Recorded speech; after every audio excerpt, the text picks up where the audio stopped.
നമ്മളൊരു പഠനം നടത്തി നോക്കുക.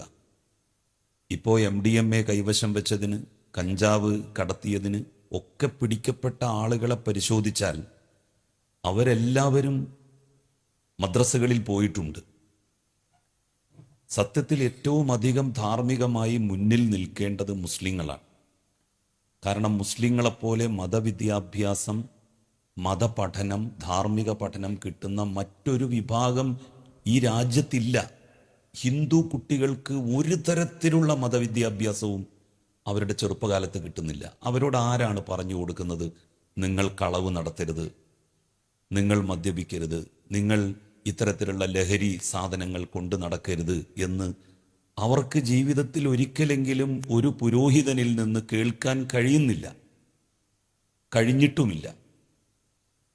അങ്ങനെ ഒരു മദ്രസയിലോ ഒരു ക്ഷേത്ര പാഠശാലയിലോ പോകാത്ത സഹോദര സമുദായങ്ങൾ പുലർത്തുന്ന ആ ഒരു ധാർമ്മിക ബോധം പോലും മദ്രസയിൽ പോകുന്നു എന്ന് പറയപ്പെടുന്ന മുസ്ലിം സമുദായത്തിൽ നിന്ന് ഉണ്ടാകുന്നില്ല എങ്കിൽ അതെന്താണ് എന്നുള്ളതിനെ സംബന്ധിച്ച് പരിശോധിക്കണം.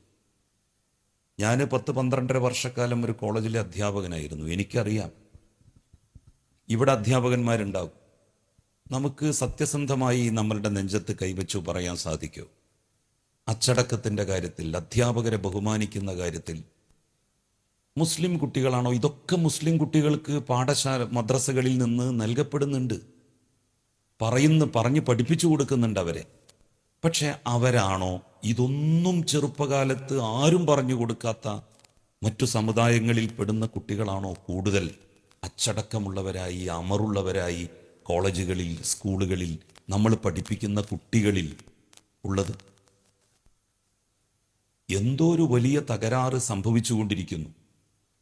ഇതിനെ വേണ്ട വിധം നമ്മളെല്ലാവരും ഒരുമിച്ച് നേരിട്ടില്ലെങ്കിൽ അതുകൊണ്ടുണ്ടാകാൻ പോകുന്ന പ്രത്യാഘാതം വളരെ വലുതാണ്.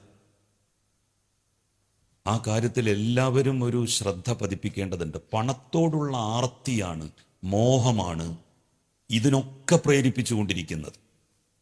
എന്തിനാണ് MDMA കടത്തുന്നത്? എന്തിനാണ് ലഹരി വസ്തുക്കൾ കടത്തുന്നത്? അതവര് വിൽപ്പന നടത്തുന്നതും അതിൻ്റെ കാരിയർമാരാകുന്നതും പണം കിട്ടാൻ വേണ്ടിയാണ്. സ്വർണം പണം കിട്ടാൻ വേണ്ടി നമ്മൾ കൊണ്ടുവരുന്നു, ലഹരി വസ്തുക്കൾ പണം കിട്ടാൻ വേണ്ടി നമ്മൾ കടത്തുന്നു. അങ്ങനെ ഇതൊന്നും ഒരു തെറ്റല്ലാത്ത കാര്യമാണ് എന്ന രീതിയിലാണ് പൊതുസമൂഹം, പൊതു മുസ്ലിം സമൂഹം കരുതുന്നതും വിശ്വസിക്കുന്നതും. അക്കാര്യത്തിൽ ശരിക്കും ഒരു ഇടപെടൽ മതസംഘടനകളുടെ ഭാഗത്ത് നിന്ന് ഉണ്ടാകണം. വെള്ളിയാഴ്ച ഖുതുബകളിൽ പറഞ്ഞു കൊടുക്കേണ്ടത് പുതിയ കാലത്ത് ഈ കാര്യങ്ങളെക്കുറിച്ചാണ്.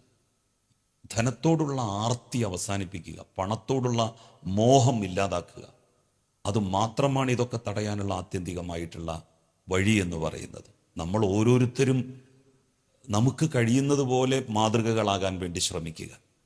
കാരണം ചെറുപ്പക്കാർക്ക്, ആളുകൾക്ക് ഒന്നും ആരെയും വിശ്വാസമില്ലാത്ത സ്ഥിതിയാണ്. ആരെ വിശ്വസിക്കും അവർ? കാരണം ഇതൊക്കെ പറയുന്ന അല്ലെങ്കിൽ പറഞ്ഞു കൊടുക്കേണ്ട ആളുകൾ തന്നെ വളരെ മോശമായിട്ടുള്ള ജീവിത രീതികൾ അവലംബിക്കുന്നു.